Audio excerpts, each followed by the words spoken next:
Jadi ada amalan yang kalau kita kerjakan dengan baik, maka amal itu akan menjaga iman kita dari sekarang terus menerus sampai kapanpun saat kita kembali kepada Allah Subhanahu wa taala. Saya turunkan amalan yang kalau engkau kerjakan itu, maka akan hadirlah sifat iman seperti itu. Apa amalannya? Wa yuqimunas shalah. Ustaz, saya ingin meningkatkan iman. Iman saya kadang naik, kadang turun. Belum kuat di jiwa. Kalau sedang naik, amal solehnya kuat. Kalau sedang turun, jangankan sholat yang sunnah Ustaz, sholat fardu pun sulit saya kerjakan. Terlambat saya lakukan. Bagaimana caranya meningkatkannya? Buka kitab Al-Bukhari, 57 hadis, ada amalan soleh di dalamnya untuk membimbing menguatkan iman kita. Nah, amalan ini yang coba saya keluarkan dengan ringkas, malam ini Anda tuliskan, besok bikin kurikulum untuk dilaksanakan. Siap insya Allah? Takbir. Yang ingin imannya meningkat boleh angkat tangan. Yang ingin imannya makin kuat boleh angkat tangan. Baik, Masya Allah, silakan turunkan. Saya tidak ingin kedatangan saya ke sini hanya sekedar duduk, ceramah, Anda dengar, langsung pulang. Saya tidak ingin seperti itu. Kalau Anda hanya ingin datang, duduk, mendengar, pulang, lebih baik Anda bisa belajar dengan siapapun. Saya tidak pernah datang ke majelis ilmu kecuali buat komitmen dengan seluruh jemaah, siap mengamalkan apa yang telah kita pelajari. Siap insya Allah? Mesti ada perbedaan antara datang dengan keluar. Mesti ada perbedaan antara masuk dengan pulang. Mesti beda. Karena itu tempat belajar dalam Al-Quran disebut dengan majlis. Jamaahnya disebut dengan majalis. Quran surah ke-58 ayat 11. Ya ayyuhalladzina amanu, iman. Idza qila lakum tafassahu fil majalis, majlis. Jika dikatakan padamu luaskan, share, luaskan tempatnya di majlis-majlis. Majlis berasal dari kata jalasa. Apa artinya jalasa? Bukan sekedar duduk. Karena dalam Al-Quran duduk itu pun disebut dengan qa'ada. Qa'ada yaqudu qu'udan. Quran surah keempat ayat 103. Fa idza qadaytumus salata fadhkurullaha qiyaman wa qu'udan. Bukan julusan. Asalnya bukan duduk. Asalnya berpindah tempat. Kalau Anda pindah dari karpet duduk pindah ke kursi, atau Anda berdiri, maka orang Arab akan mengatakan tafaddal ijlis. Pindah ke tempat yang lebih tinggi. Tapi kalau Anda sedang berdiri diminta duduk, pindah rendah, atau dari kursi pindah ke karpet, orang Arab fasih akan mengatakan tafaddal qu'udan. Karena itu Anda sholat berdiri, tak mampu berdiri, duduk. Qiyaman wa qu'udan, bukan julusan. Tak mampu duduk, berbaring. Wa ala junubikum, berbaring. Berbaring sulit, bergerak. Bergerak sulit dengan isyarat mata, berkedip. Berkedip sulit, jadi sholatkan. Karena tiba pada puncaknya. Tempat orang duduk saat berdiri kemudian duduk disebut maq'ad. Maq'adun jamaknya maq'id. Karena itu ketika dia beraktivitas pengen duduk santai disebut maq'ad. Orang pensiun disebut dengan taqa'ud karena aktivitasnya selesai. Tapi kalau duduk dia menempatkan dia mengangkat lebih tinggi dari sebelumnya. Mengangkat posisi lebih tinggi, lebih naik lagi, maka tempatnya berubah dari maq'ad menjadi majlis dari kata jalasa. Kenapa tempat belajar disebut majlis ilmu oleh Al-Quran? Seakan memberikan isyarat. Mesti ketika Anda hadir di pengajian, tempat belajar, mesti mengangkat Anda dari sebelum masuk sampai pulang. Mesti beda posisinya. Mesti terangkat. Apa yang pertama diangkat? Satu, iman. Yarfa'illahu alladhina amanu minkum. Kedua, ilmu. Walladzina utul ilma darajat. Karena itu ketika Anda masuk ke sini, belajar di majlis ilmu, ketika pulang iman kita mesti beda antara masuk dengan keluar. Mesti lebih kuat. Ilmunya mesti bertambah. Mesti paham. Jadi kalau saya mengajar, Anda belajar dengan saya, tidak mendekatkan diri Anda kepada Allah, tidak meningkatkan iman Anda, maka camkan kalimat saya ini. Tinggalkan saya dan cari ustadz-ustadz lain. Jika Anda belajar dengan saya, tidak menambah pengetahuan Anda, tidak meluaskan wawasan Anda, camkan kalimat saya. Tinggalkan saya, cari ustadz-ustadz lain. Karena saya tidak seperti yang diinginkan oleh Al-Quran. Mesti beda. Dan mustahil kita bisa meningkatkan iman dan ilmu kecuali kita paham dan berkeinginan mengamalkannya. Karena itu turunlah kemudian Quran surah ke-9 ayat 122. Wa ma kana al-mu'minuna liyanfiru kaffa falawla nafara min kulli firqatin minhum ta'ifah liyatafaqahu fid din. Cara belajar. Belum selesai. Waliyunziru qaumahum idza raja'u ilaihim la'allahum yahdharun. Kata Allah, orang yang belajar pengetahuan pertama mesti belajar sampai paham. Jangan sampai kita belajar tidak mengerti apa yang kita pelajari. Awas, awas, awas, awas, awas. Ada sindiran tajam dalam Al-Quran. Kenapa mesti paham? Karena ilmu yang kita pelajari itu akan dipraktikkan dalam ibadah. Satu. Makanya disebut fikih, artinya paham. Karena itulah saat kita akan sholat, belajar dulu cara sholat, disebut fikih sholat. Fikih zakat, fikih haji. Maksudnya bukan sekedar belajar, belajar sampai paham. Coba lihat sindiran Al-Quran.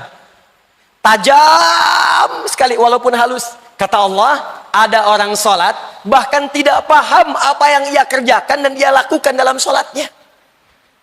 Ada orang sholat, gak paham yang dia baca dalam sholatnya. Berapa ribu kali Anda ruku? Berapa ribu kali Anda sujud? Sudah berapa lama Anda sholat? Pertanyaan saya, dari sekian ribuan kali ruku dan sujud, berapa persen bacaan sholat yang Anda pahami? Jangan-jangan selama ini kita sholat, kita nggak ngerti yang dibaca. Ruku nggak paham yang diungkapkan. Sujud tidak mengerti yang dibacakan. Bagaimana sholat kita bisa khusyuk? Bagaimana sholat kita bisa nikmat? Yang kedua kata Quran, setelah kalian mengerjakan pengetahuan itu, maka pulanglah, amalkan ilmu kalian, sampaikan pada orang yang tidak belajar di kampung-kampung kita itu. Maka jika ada orang yang belajar seperti ini, paham, komitmen mengamalkan, maka status belajarnya sama dengan mujahid fi sabilillah. Karena ayat ini diturunkan untuk mengajak orang-orang yang sedang senang berjihad untuk diberikan alternatif pada jihad bentuk yang lain, yaitu jihad dengan ilmu. Sama persis kata Allah, yang berangkat ke medan perang, yang berjihad di medan perang dengan yang belajar di majelis ilmu, maka nilainya sama-sama mujahid. Kalau wafat statusnya syahid, di surganya bersama Nabi SAW. Turun Quran surah keempat ayat 69. Wa may yuti'illaha war rasula faulaika ma'al ladzina an'ama Allahu 'alaihim minan nabiyyina was-siddiqina wasyuhada was-salihin wa hasuna ulaika rafiqa. Bisa ingin komitmen dulu? Siap insyaallah kita memahami? Siap mengamalkan? Ketika Anda mengatakan siap dengan keikhlasan hati kita, maka saat itulah status kita saat ini berubah menjadi mujahid fi sabilillah. Kalau wafat keluar majlis ini, seketika statusnya syahid syuhada. Masya Allah. Mau seperti itu? Jangan dulu, kita belum selesai taklimnya. Tapi kita tidak bisa memilih. Ya. Awas, sebelum saya lanjutkan, tapi saya ingatkan. Jihad pun di medan perang, bukan asal-asalan kemudian mengangkat senjata dan melukai orang. Karena jihad asalnya bukan menyerang. Tapi lebih kepada membela diri dalam kebenaran dan kebaikan yang dibenarkan oleh agama. Diingat, kalau ada yang ngajak-ngajak, ayo bom orang, tembak orang, tusuk orang dalam suasana yang tidak dibenarkan, maka jangan ikuti. Karena resikonya itu sama dengan pesan kapling di neraka jahanam.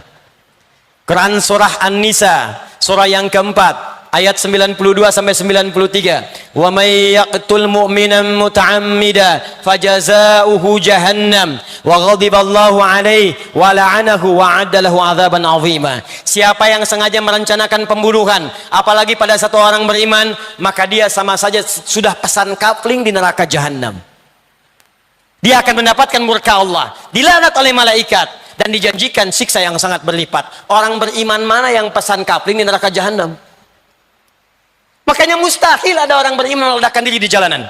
Mustahil ada orang beriman tembak sana tembak sini dengan kalimat Allahu Akbar, dengan kalimat dan suasana yang tidak dibenarkan. Itu waktu bom di Jalan Tamrin itu duar terjadi. Saya sedang mengajar di Lampung. Langsung timbul pertanyaan, Ustaz, apakah bom di Jalan Tamrin itu termasuk jihad fisabilillah? Saya bilang, Pak, sependek pengetahuan saya, jihad fisabilillah itu jihad di jalan Allah, bukan di Jalan Tamrin. Ayo fokus ini. Iman, kuatkan dengan amal saleh.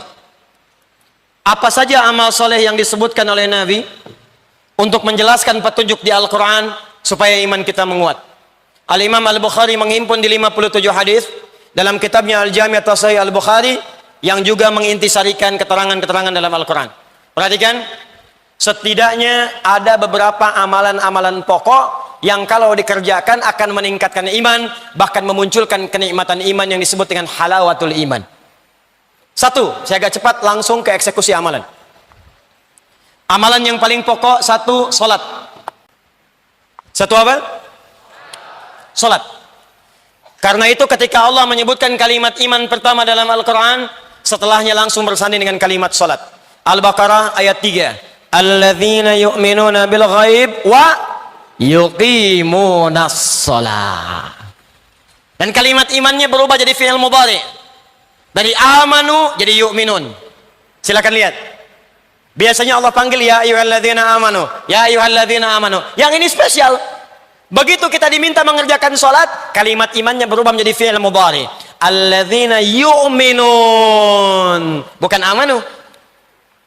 Fi'il mudhari punya 3 arti. Lebih bergerak dibandingkan fi'il madhi. Dalam bahasa Inggris disingkat dengan present, continuous, dan future. Sekarang, terus menerus, dan sampai kapanpun. Jadi ada amalan yang kalau kita kerjakan dengan baik, maka amal itu akan menjaga iman kita dari sekarang terus menerus sampai kapanpun saat kita kembali kepada Allah Subhanahu wa taala. Seakan Al-Quran ingin mengatakan, hei kalian yang sedang beriman kepada Allah yang gaib, yang tak tampak dalam pandangan, kalau iman kalian ingin terus kalian pertahankan, terus kalian jaga, tertanam dalam jiwa, baik sekarang, terus menerus, sampai kamu kembali kepada Allah Subhanahu wa ta'ala, saya turunkan amalan yang kalau engkau kerjakan itu, maka akan hadirlah sifat iman seperti itu.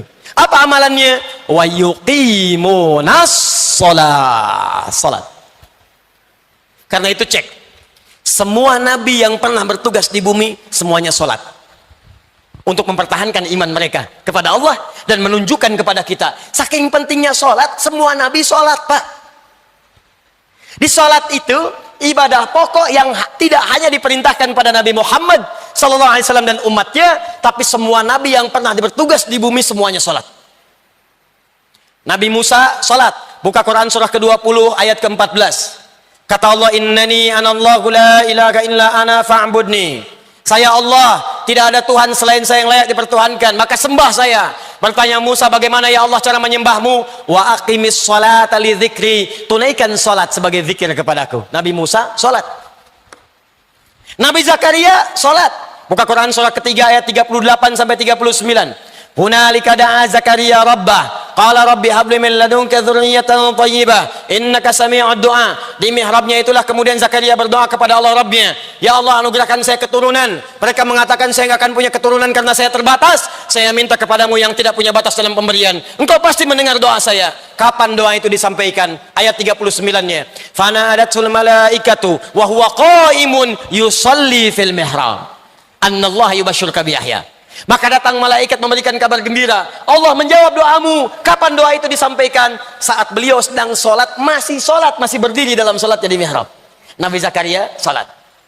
Nabi Isa alaihissalam, Yesus Al-Masih, Mesiah, Nabi Isa sholat. Buka Quran surah ke-19 ayat 31 sampai 33. Nabi Ismail alaihissalam, kakek moyang yang Nabi Muhammad SAW yang ke-29 sholat. Buka Quran surah ke-19 ayat ke-55. Bahkan beliau meminta keluarganya semua sholat. Wa kana ya'muru ahlahu bis shalah. Urutkan sampai ke atas. Muhammad sallallahu alaihi wasallam bin Abdullah bin Abdul Muttalib bin Hashim bin Abdul Manaf bin Qusay bin Murrah bin Kilab bin Ka'ab bin Ghalib bin Fihr bin Malik bin Nadar bin Kinana bin Khuzaimah bin Mudrika bin Ilyas bin Nizar bin Mudar bin Ma'ad bin Adnan bin Addi bin Adri bin Muqawwam bin Nahur bin Talih bin Ya'rub bin Yasjub bin Nabit bin Ismail alaihissalam bin Ibrahim alaihissalam bin Azar atau bin Nahur bin Abir bin Kinan bin Arfakhshad bin Sam bin Nuh alaihissalam bin Mikhlail bin Matushalah bin Kinan bin Anwas bin Thith bin Adam alaihissalam. Kalau ditarik dari zaman Rasul Nuh alaihissalam sampai ke Muhammad sallallahu alaihi wasallam, maka muncul langsung satu ayat di Quran surah keempat An-Nisa ayat 163. Inna awhayna ilaika kama awhayna ila Nuhin wan nabiyyina min ba'di. Muhammad, kami berikan wahyu kepadamu, wahyu yang sama ketika kami turunkan kepada Nuh saat diangkat menjadi Rasul, dan nabi-nabi setelahnya sampai dengan kepadamu. Semua sholat. Dibayangkan, semua nabi sholat. Anda bukan nabi, nggak sholat. Anda siapa? Makanya ketika kalimat iman disampaikan dengan kebahagiaan, qad aflahal mu'minun, masih ingat?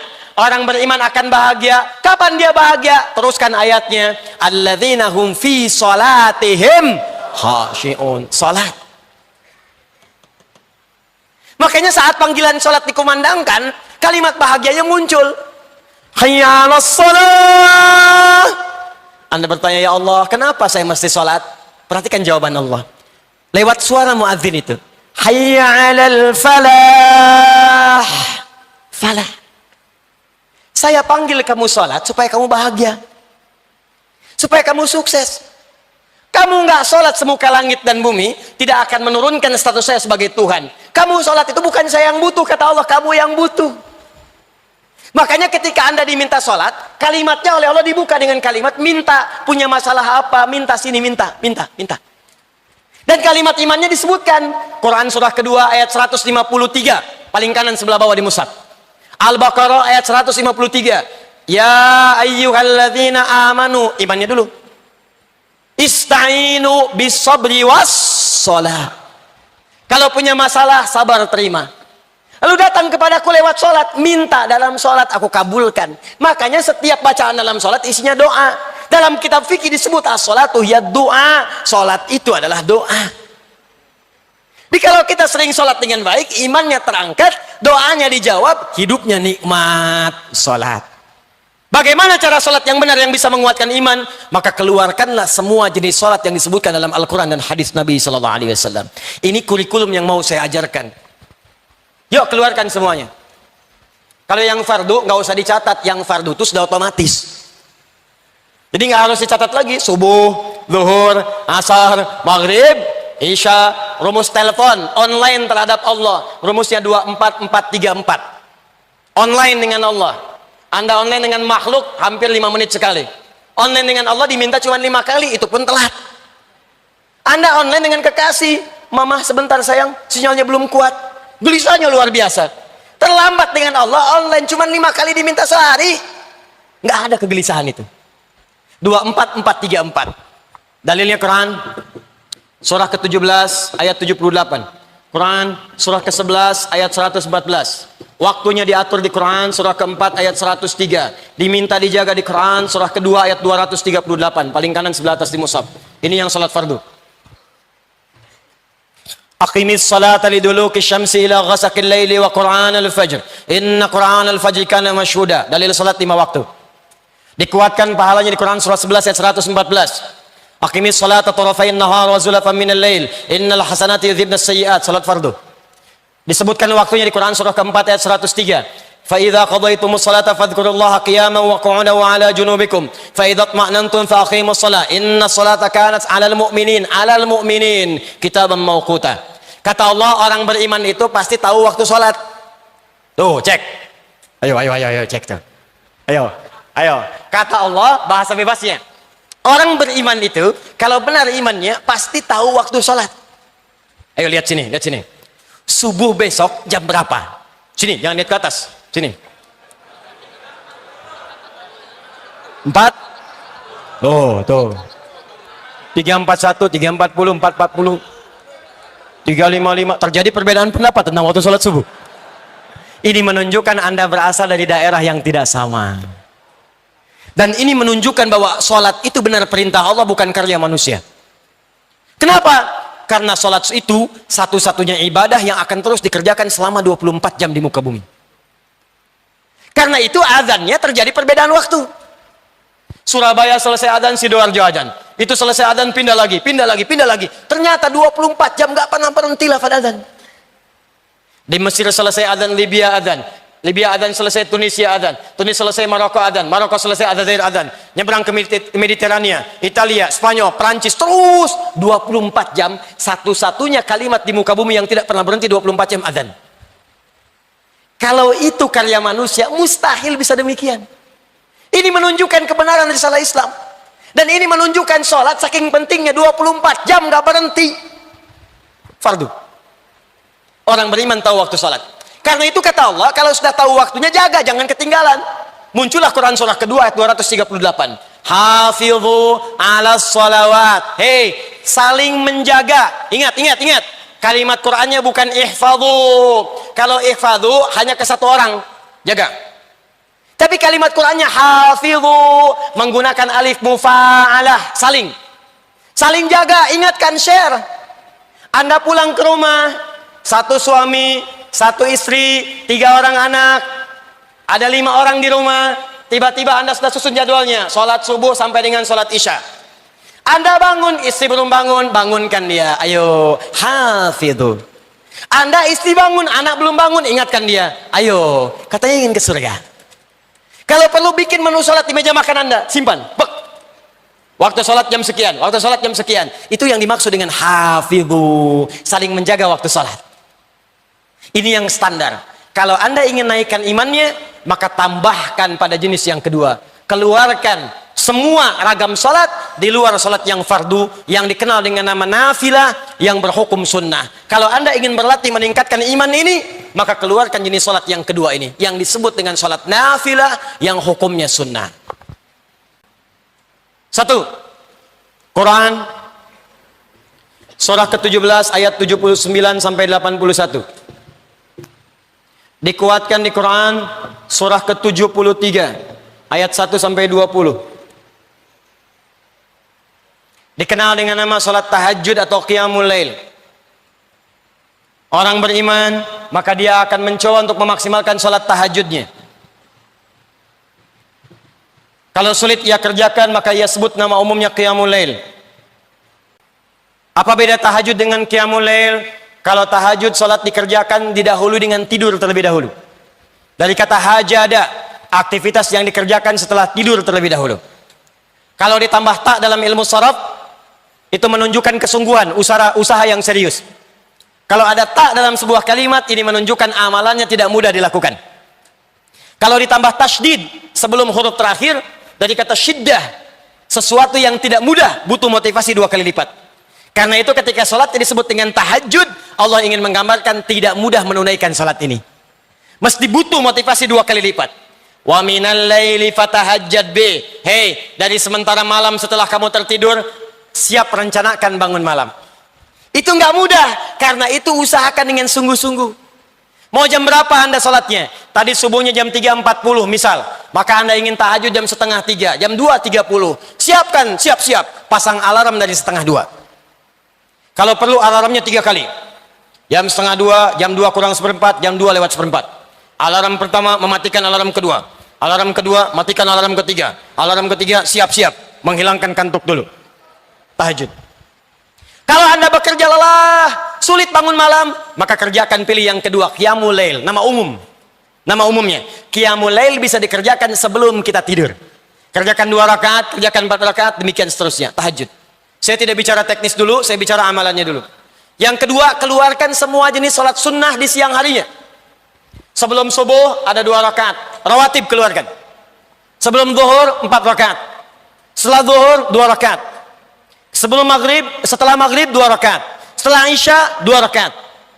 Keluarkan sholat mutlaknya. Ada yang dekat dengan sholat fardu, ada yang jauh dengan sholat fardu. Syuruk, awal duha, pertengahan duha, akhir duha. Sebelum asar 4 rakaat dari Ibnu Umar radhiyallahu taala anhuma. Sebelum maghrib kalau memungkinkan 2 rakaat. Sebelum isya 2 rakaat. Keluarkan semua jenis salat yang bisa kita kerjakan. Kalau mampu Anda lakukan ini, maka demi Allah saya katakan, saya tutup untuk bagian yang pertama ini, saya tutup. Jika mampu Anda istiqomah mengerjakan salat ini saja. Saya belum bicara puasa, belum bicara zakat, belum bicara infak, baru salat saja. Kalau benar Anda kerjakan ini dengan baik, maka akan terjadi perubahan dalam hidup Anda, maka muncullah kenikmatan iman yang pertama. Kalau di awal-awal Anda terlambat sholat fardu perasaan biasa-biasa, maka setelah membiasakan yang ini, tertinggal sholat sunnah pun hati Anda akan gelisah. Subuh jam 3:40, Anda bangun jam 3:35, 5 menit sebelum subuh, begitu Anda bangun, ya Allah saya terlambat, padahal subuh aja belum, karena Anda terbiasa menunaikan sholat sunnah. Terjadi perubahan. Dan yang paling hebat, ketika imannya mulai meningkat, ketika kemudian ibadahnya mulai meningkat, maka amal solehnya pun akan mulai muncul dalam hidupnya. Akan terjadi perubahan dalam hidup Anda. Pada pandangan yang tidak bagus sudah nggak senang lagi. Pada harta yang haram sudah nggak senang lagi. Riba sudah nggak senang lagi. Sogok menyogok sudah nggak senang lagi. Sekarang yang senang semua yang halal-halal. Salat. Teman-teman, ada amalan, dan ini bagian terakhir yang saya sampaikan. Sebetulnya ini amalan banyak ini, cuman karena waktu kita terbatas, insya Allah lain waktu kita akan susun kembali. Ada amalan yang saat dikerjakan bukan sekedar hanya meningkatkan iman, tapi pertama akan memberikan jaminan dari Allah langsung bahwa hidup orang ini selama di dunia akan dijamin kemudahan oleh Allah Subhanahu wa taala. Di alam kubur akan dipelihara jasadnya utuh sampai menghadap kepada Allah. Dan di hari kiamat ketika dihisab, langsung diberikan mahkota sebagai penghargaan dalam kepalanya, diberikan gelang-gelang emas di tangannya, dipakaikan jubah di badannya. Dan yang paling dahsyat, saat masuk surga, dia diperkenankan menggandeng bapak ibu yang telah melahirkannya, bapak yang telah bekerja keras untuknya, istri yang mendampingi selama hidupnya, dan anak keturunan yang telah hadir dari kehidupan rumah tangganya. Semuanya akan dipimpin orang ini masuk ke dalam surga.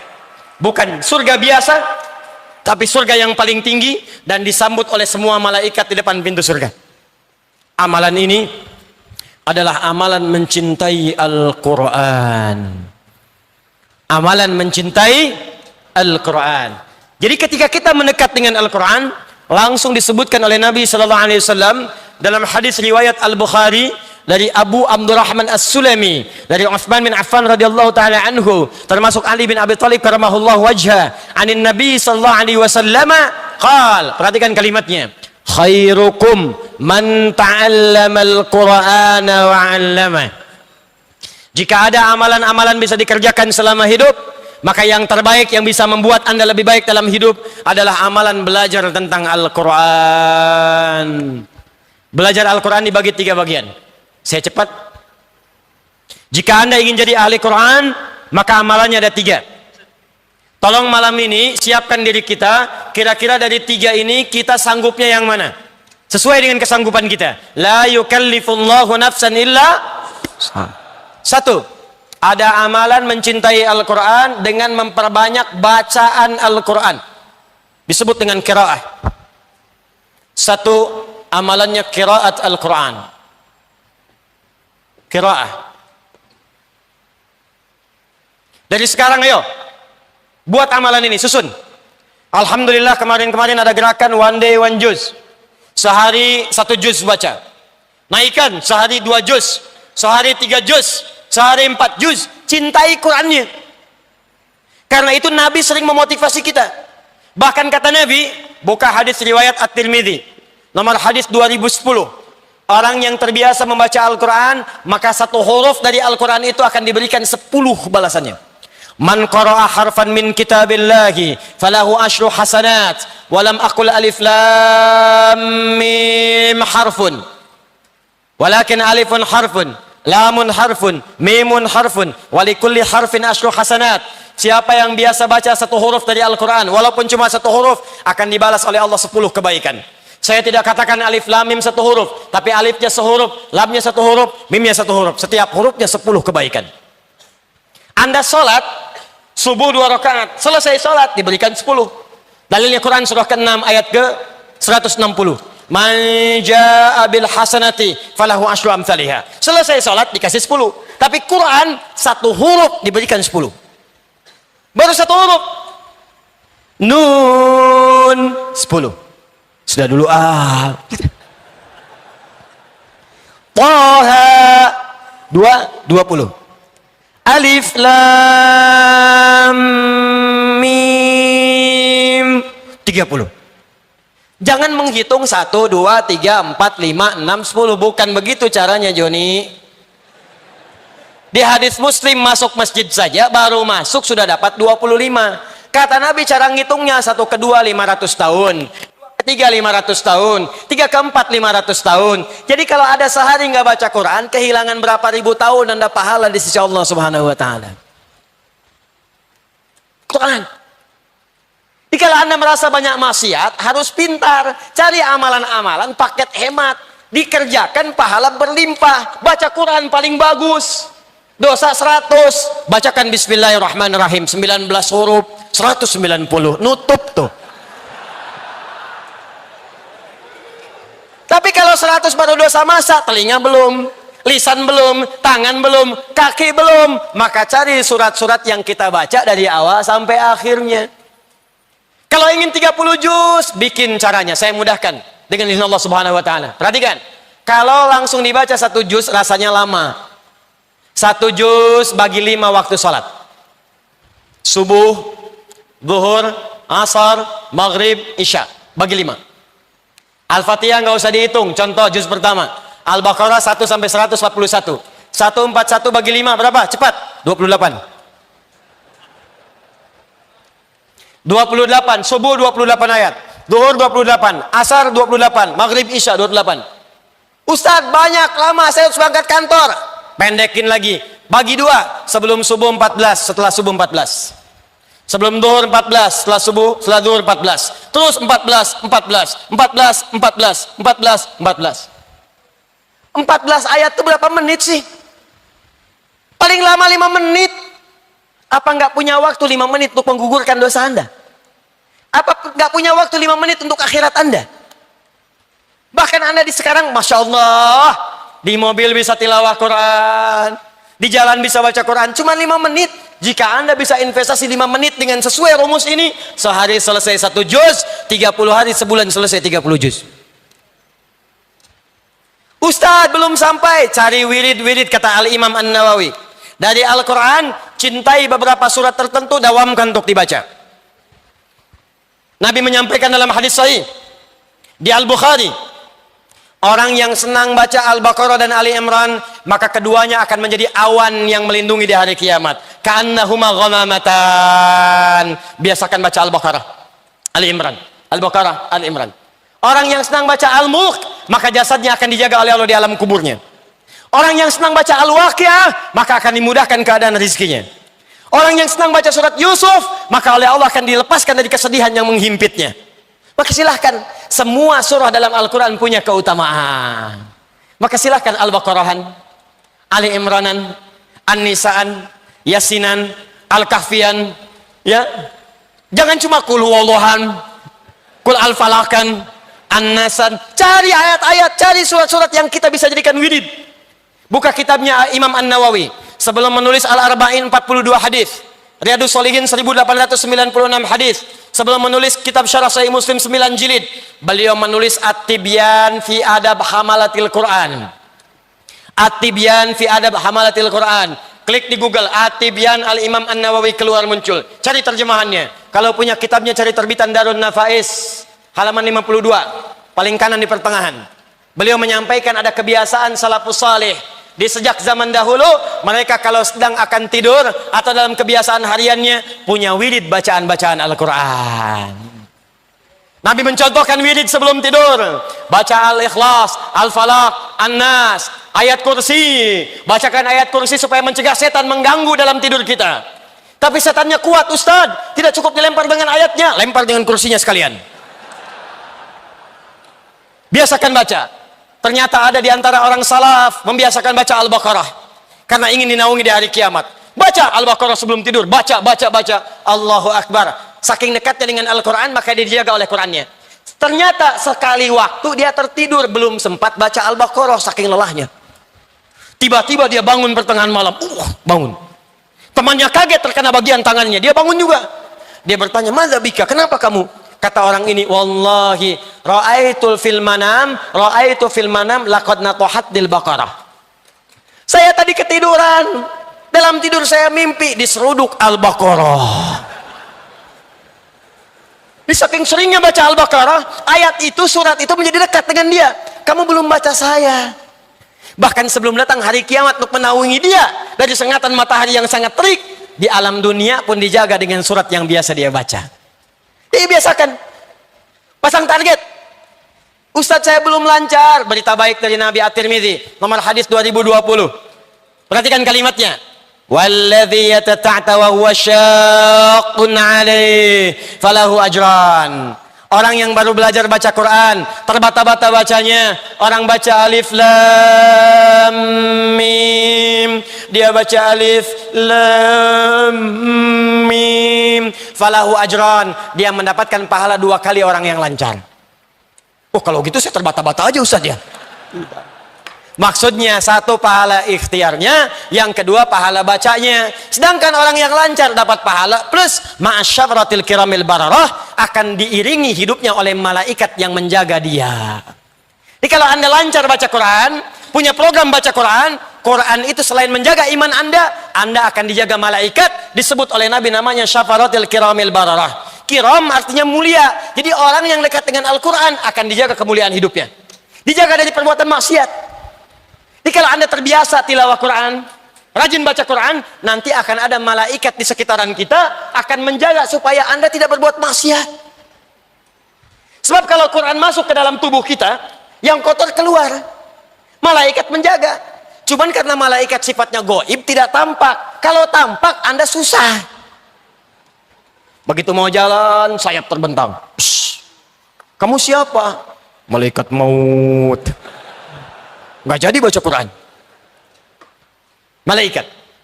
Yang kedua, mencintai Quran dengan tilawah. Satu qiraah, dua tilawah. Kalau qiraah, sekedar baca, tidak menuntut pemahaman. Kalau tilawah, dari asal kata tala yatslu tilawatan, punya tiga arti. Al-qira'atu wal fahmu wal amalu bima fuhima. Baca, pahami, amalkan. Itulah tilawah. Makanya ketika ada orang baca Quran, cuma baca disebut qori dari qira'ah. Tapi seringkali orang tua kita suka mendampingi dengan yang menerjemahkan. Supaya maknanya dipahami. Saat dia menerjemahkan, dia disebut apa namanya? Ada orang baca, ada orang menerjemahkan. Yang menerjemahkan disebut apa? Tuh, tilawahnya muncul. Sari tilawah.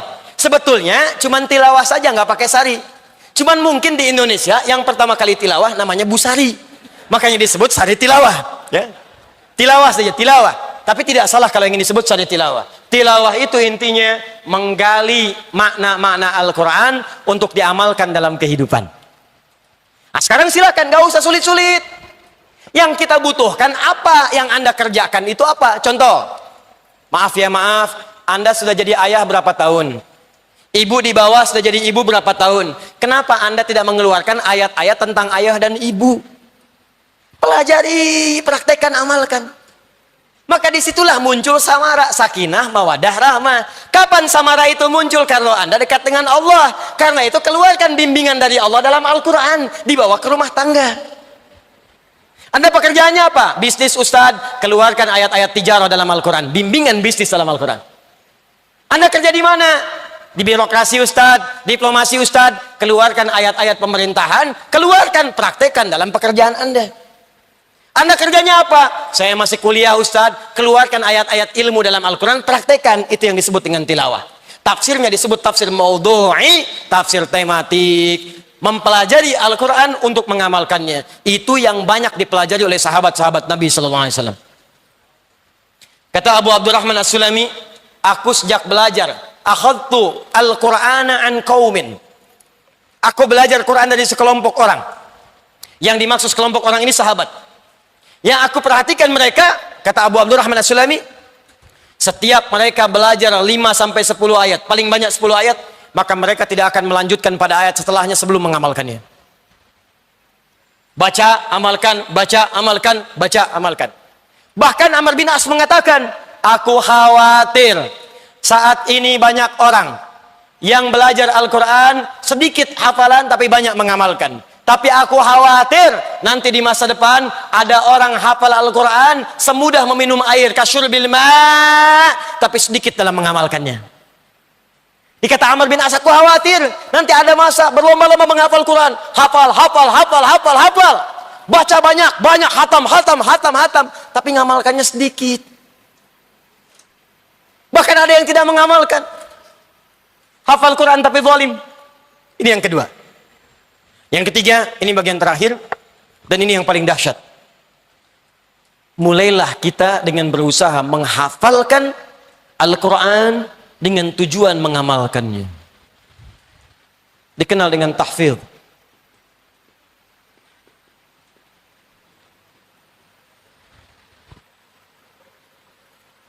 Menghafalkan Al-Quran dengan tujuan untuk mengamalkannya, untuk mendekatkan diri kepada Allah Subhanahu wa ta'ala. Ini puncak yang paling tinggi.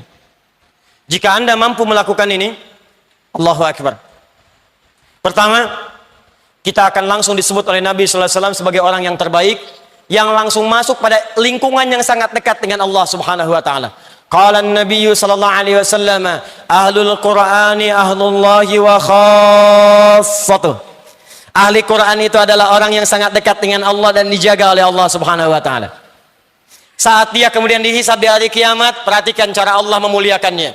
Turun Quran surah 35 Fatir ayat 33, paling kiri agak sedikit ke atas di mushaf. Perhatikan kalimatnya. Jannatu adnin yadkhulunaha. Orang ahli Quran itu akan mulai masuk lewat surga Aden. Yuhallawna fiha min asawir. Sebelum masuk akan diberikan perhiasan dulu. Tangannya akan dihiasi gelang-gelang emas untuk membedakan dengan yang bukan ahli Quran. Walibasuhum fiha harir. Dan pakaiannya itu Masya Allah akan terbuat dari sutra. At-Tirmidzi nomor hadis 2015. Wa yulbasu ilaihi tajul karamah. Dipakaikan di kepalanya mahkota kehormatan untuk membedakan dengan yang bukan ahli Quran. Lalu dipanggil orang tuanya kalau dia memfasilitasi anak itu untuk menghafal Quran. Maka dipakaikan di tangan anak itu mahkota untuk kedua orang tuanya di hadapan seluruh penduduk langit dan bumi. Wa yulbasu ilaihi libasal karamah. Maka dipakaikan kemudian pakaian kehormatan. Qurannya mengatakan, ya Allah, zidhu, ya Allah, tambahkan kepada penghafal, bedakan dengan fasilitator. Fayul basu ilaihi libasal karamah. Maka dipakaikan di tubuhnya pakaian kehormatan, pakaian kemuliaan. Maka apa yang terjadi setelah itu?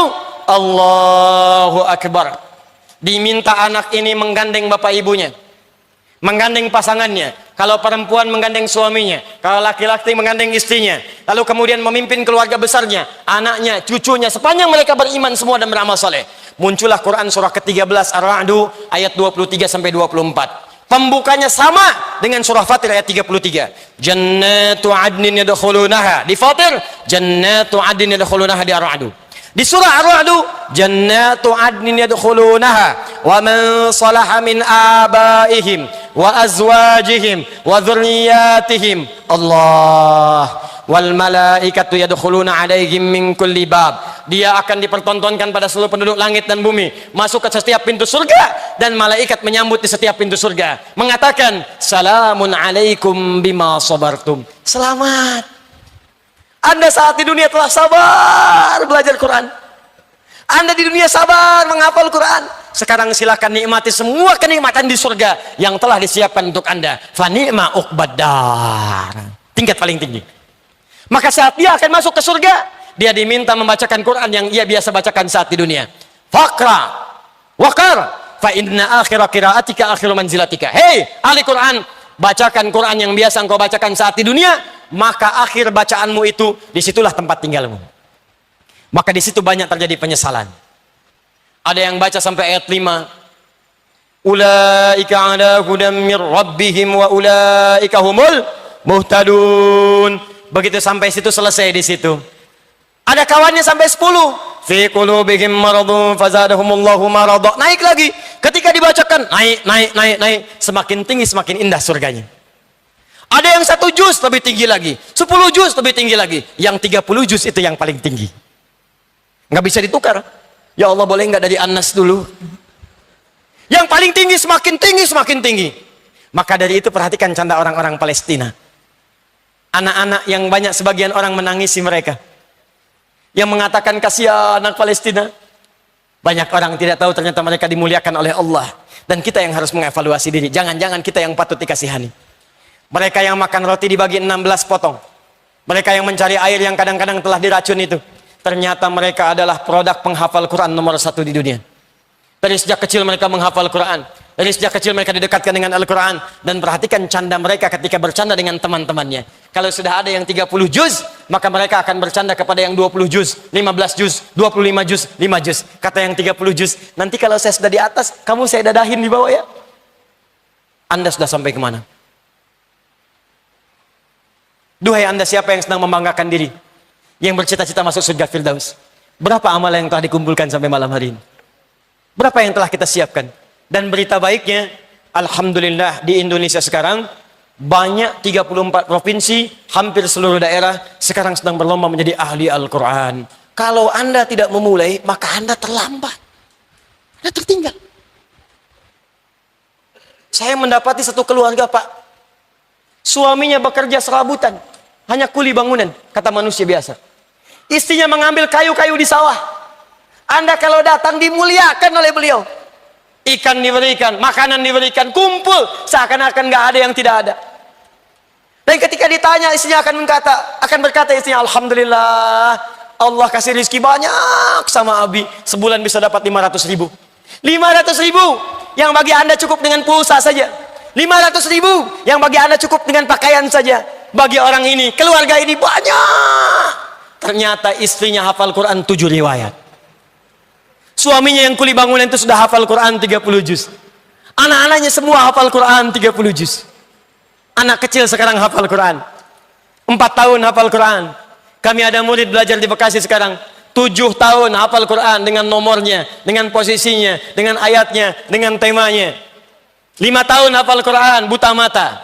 64 tahun sudah memulai menghafal Quran. Bahkan mereka maghribnya jam 5.30, jam 5 sudah di masjid. Ada yang berusaha menghafal Quran tinggal 30 hari, menjauh dari keluarganya. Jadi kalau Anda tidak mulai, Anda tertinggal. Anak kecil usia 5 tahun, maghrib masih setengah jam, sudah datang ke masjid untuk sholat berjamaah, menghafal Quran, tinggal sampai isya, belajar sampai setengah 9, pulang ke rumah. Sementara dia belum balik. Anda diberikan 40 tahun, 50 tahun, 60 tahun, pengen masuk surga Firdaus. Sampai malam hari ini pun untuk baca Quran masih belum punya waktu. Berapa lama lagi waktu yang Anda butuhkan untuk mendekat kepada Allah? Berapa lama lagi? Nasihat saya, kalau Anda tak mampu berlomba dengan orang soleh, meningkatkan amal baik, sebaiknya segera berlomba dengan para pendosa untuk bertobat dan istighfar di hadapan Allah Subhanahu wa Ta'ala. Istighfar, istighfar.